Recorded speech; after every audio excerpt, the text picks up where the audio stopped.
Today on History's Tech, we are looking at the Douglas A-20 Havoc.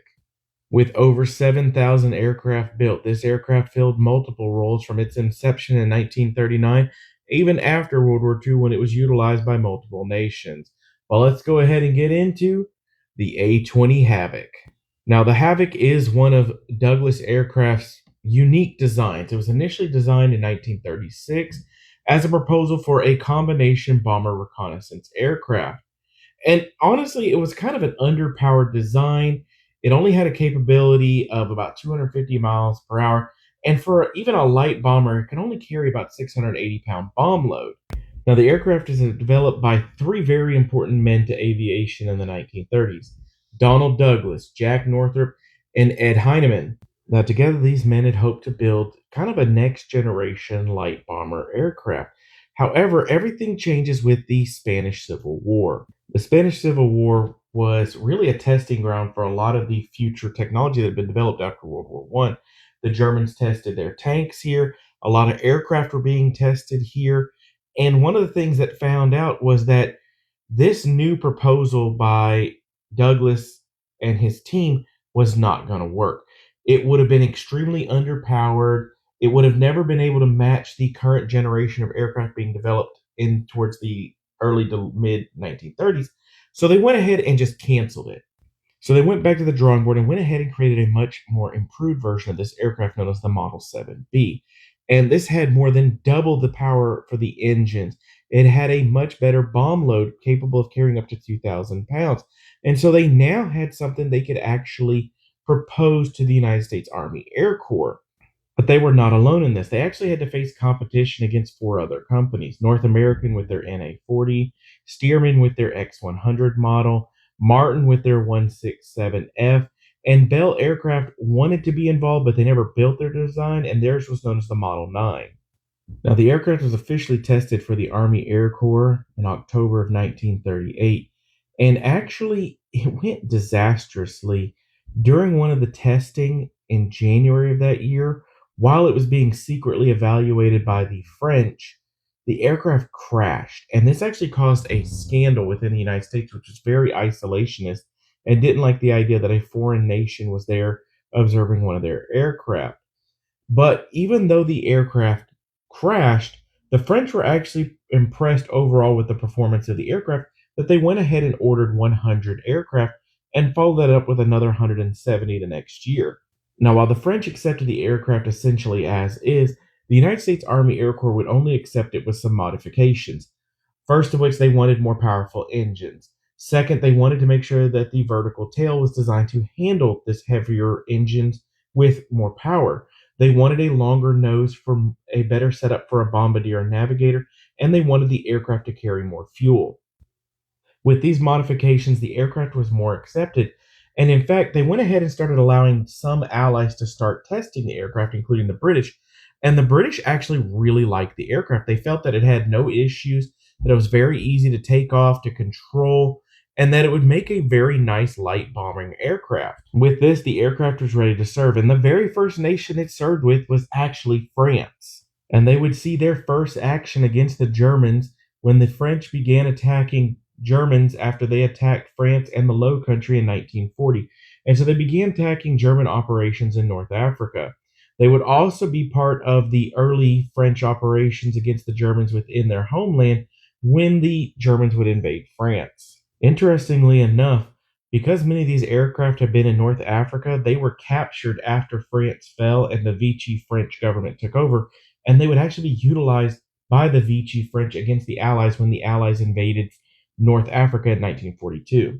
Now, after the fall of France, basically there was a lot of these aircraft kind of sitting around. These were the French variant known as the DB-7, and basically they didn't know what to do with them. So they were basically offered to the British to be purchased, and the British went ahead and purchased them as they were readily available, and they had already been converted to metric, so it'd be easy for them to utilize and work on these aircraft.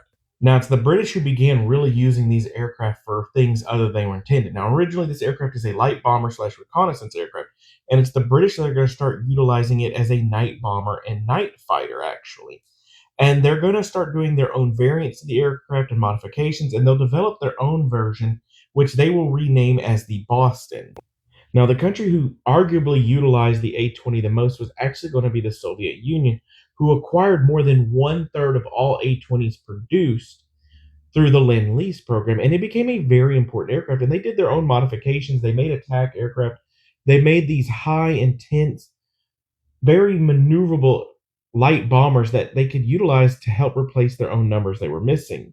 Now, as for the usage by the United States, it's a rather interesting thing. The United States really didn't much care for it. It wasn't something that was super significant. It wasn't something that was life changing to the United States Army Air Corps and later the Army Air Force. It was just a light bomber that they had.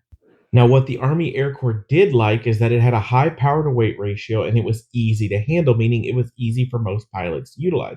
So, because of this, they decided to go ahead and convert it into a high altitude daylight bombing aircraft.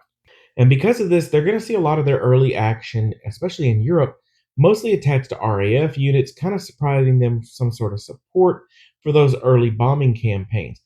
Like I said, they're going to take place in the North African campaign, where we're actually going to see a few events where there's A-20s from both the Vichy French and the Allies flying at the same time. But they really only serve in Europe and the Mediterranean with the United States for about 2 years before they're phased out in favor of the Northrop P-61 Black Widow and the Douglas A-26 Invader.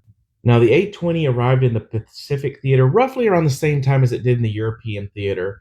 And a lot of these groups really didn't use them as a long-range bombing aircraft. It was used more as a attack role. Now, it was found that when flown at low altitudes, the Japanese flak was not as effective against them, so they could actually use them a little bit better. And this was an ideal weapon for the pinpoint strikes they needed to do against things such as aircraft hangars and supply dumps. So, utilizing the A-20 was a little bit more efficient for the Allies in the United States. The A-20 variant, which carried multiple forward-firing machine guns, sometimes even light cannons, was great as an anti-ship vessel. And they also utilized it in one of my favorite methodologies of attack for a light bomber, and that is bomb skipping. And this is where they would literally do a run that very much resembled like a torpedo run and drop a bomb. And this would actually skip across the water like a stone, and it would blow up the side of a ship, and it was extremely effective. But they too would be retired before the end of the war, similar to what we see in Europe. Now, due to the sheer number created, after the war, quite a few nations kept them in their inventory. Countries such as Brazil, South Africa, Poland, the Netherlands all kept them as part of their militaries into the 1950s. Now, because of the amount of countries involved in this aircraft and the specialized versions that were built for various countries, or countries took them and then modified them themselves, there are more than 24 variants of the A-20 Havoc. And some of the more common changes are changing the nose depending on mission variants, better for bombardiers, navigators, attack variants that had all guns inside of them. Some variants included alternative landing setups. We have some such as the turbine light, which basically removed all the guns and instead put large, high-powered spotlights on the aircraft in order to be utilized for night bombing. There was even an attempt to build a Navy Marine Corps variant. This one really didn't pan out. They even tried to build one that would just be used to carry targeting tows. Those actually did see more service. Now, even though more than 7,000 aircraft were built, there is really only a handful of the aircraft still in existence. And every once in a while, we do find one in some sort of shape, and there are attempts to rebuild them. But there you have it, a look at the A-20 Havoc, a multi-purpose aircraft that was utilized by multiple nations, saw a lot of usage throughout World War II and even beyond, and it's going to give birth to other aircraft, and it's going to kind of change some of the thinking about the usage of a bomber and the utilization of a fast attack bomber. But that's it for today. Thank you for joining me. I look forward to talking to you on the next time.